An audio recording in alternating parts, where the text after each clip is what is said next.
BJP जिंदाबाद यशस्वी प्रधानमंत्री नरेंद्र मोदी जी जिंदाबाद जेपी नड्डा जिंदाबाद बांगला माয়ের দামাল ছেলে শুভেন্দু অধিকারী जिंदाबाद কাঁথি লোকসভা লোকপ্রিয় সাংসদ সৌমেন্দু অধিকারী जिंदाबाद খেজুরি বিধানসভা লোকপ্রিয় বিধায়ক শান্তনু প্রামাণিক जिंदाबाद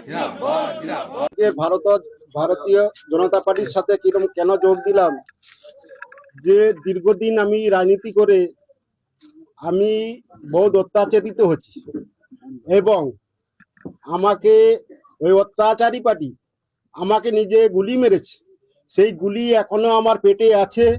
ওই জন্য আমাদের মমতা ব্যানার্জি যে মুসলিম লোককে নিয়ে খেলা করতেছে, উনি কোনো পুরনো লোককে কোনো সম্মান দিতে জানে না, শুধু গুন্ডাগাড়ি করে উনার দলকে বাঁচিয়ে রাখার চেষ্টা করতেছে। এবং যে অভিষেক ব্যানার্জি উনি যে দলটা করতেছে, উনি পুরো দলটাই যে করতেছে, পুরো মুসলিম যে বেলটা নিয়ে উনি সমস্ত মুসলিম ছেলেকে নিয়ে গুন্ডাগাড়ি করে উনার দলটাকে জিতিয়ে আগে নিয়ে যাওয়ার চেষ্টা করতেছে। ওই জন্য আমি এই দলে আজকে যোগ দিলাম শান্তনু বাবুর চেষ্টায় এবং আমার যে হাসিবুর ভাই আছে ওনার চেষ্টাতে আমি এই ভারতীয় জনতা পার্টির সাথে যোগ দিলাম। আমার নাম শেখ মুসু, বাড়ি হোলাবার, শেখ হাবিবের ছেলে আমি। আরো কতজন যোগ দিলেন আপনার সঙ্গে? আমার সঙ্গে আজকে 30টা পরিবার যোগ দিয়েছে। বিগত দিনে আমি কথা দিচ্ছি পুরো 6 নম্বর অঞ্চলটাকে আমি ঘুরিয়ে দেওয়ার চেষ্টা করবো। আজকে 30টি পরিবার আমাদের মুসুবাবুর নেতৃত্বে এলেন এবং আগামী দিন আরো অনেকে আসবেন।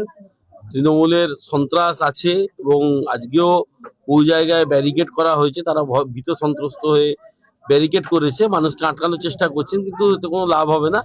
আগামী দিন ঢল নামবে একেবারে, সংখ্যালঘুরাও আমাদের সঙ্গে প্রচুর পরিমাণে যুক্ত হবে।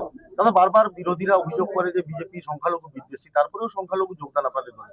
না, একেবারে এটা মিথ্যা প্রচার। মমতা বন্দ্যোপাধ্যায় তার ভোট ব্যাংককে সুরক্ষিত রাখার জন্য এবং সংখ্যালঘুদেরকে বারে বারে তিনি সিএর সময়ও ভয় দেখাচ্ছেন, এনআরসির নামে ভয় দেখাচ্ছেন, এসআইআর হচ্ছে তাতেও ভয় দেখাচ্ছেন।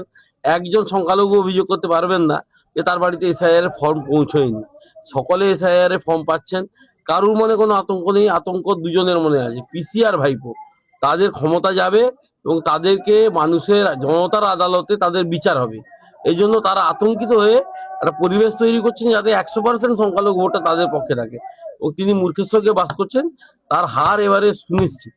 সামনে 26শে বিধানসভা নির্বাচন, তার আগে এভাবে খেজুরিতে সংখ্যালঘু ভোট ব্যাংক আপনারা থামা বসালেন। খেজুরি সংখ্যালঘু ভোট ব্যাংক নিয়ে আমার বিধায়ক বলবেন, এই প্রশ্নটা বিধায়ক। দেখুন, এটা তো জয়েন করেছে, এটা দেখে বলছে থাওয়া বসালেন, কিন্তু আমি যবে থেকে বিধায়ক হয়েছি কোনো সংখ্যালঘু ভাই বোনেরা মায়েরা কেউ বলতে পারবে না যে আমি পার্সিয়ালিটি করেছি। কোনো একজন সংখ্যালঘু মানুষ আমার বাড়ি থেকে ফেরত এসছে, কোনো কাজে পাননি, এরকম ঘটনা কোনোদিনই ঘটেনি আর আগামী দিনেও ঘটবে না। তাই মমতা ব্যানার্জি যে ভুলগুলো বুঝিয়েছিলেন, তাদের বারে বারে যে ভয় দেখিয়ে একটা তাদেরকে রেখেছিলেন, সেখান থেকে ওনারা ভয় কাটিয়ে আসছেন। আর খেজুরি বিধানসভা গত দিনগুলোতেও ভারতীয় জনতা পার্টির সঙ্গে ছিল, আগামী দিনে আরো ভালো করে বেশি করে অনেক ভোটে যেই বিধায়ক হোক না কেন, যেই ভারতীয় জনতা পার্টির টিকিট পাক না কেন, আমরা জিতবো অনেক বেশি ভোটে। সংখ্যালঘুরাও আমাদের সঙ্গে আছে, সাধারণ মানুষ সর্বস্তরের খেজুরির মানুষ আমাদের সঙ্গে আছে।